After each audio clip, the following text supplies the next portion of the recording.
Saya kehilangan kedua tangan karena saya mencoret-coret mobil ayah saya.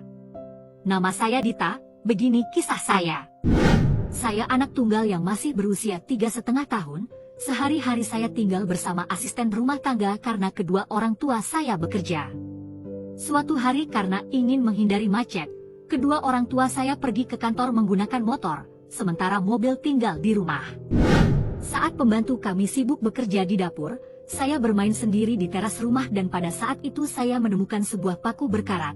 Paku itu saya gunakan untuk menggambar di dinding, di lantai hingga di mobil. Saya melukis wajah ibu dan ayah.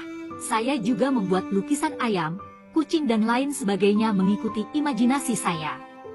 Saat kedua orang tua saya pulang kerja di sore hari, betapa terkejutnya mereka melihat mobil yang penuh coretan.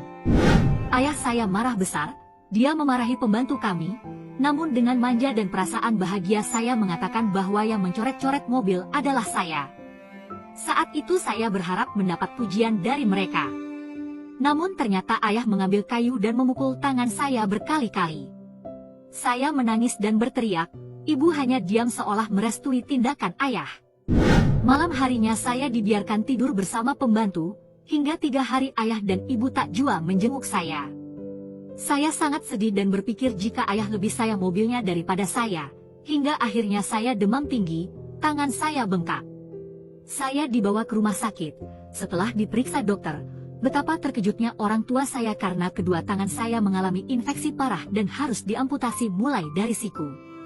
Tahun demi tahun berlalu, ternyata ayah saya mengalami kepedihan dan kehancuran batin, hingga akhirnya ayah saya wafat diiringi tangis penyesalan yang mendalam.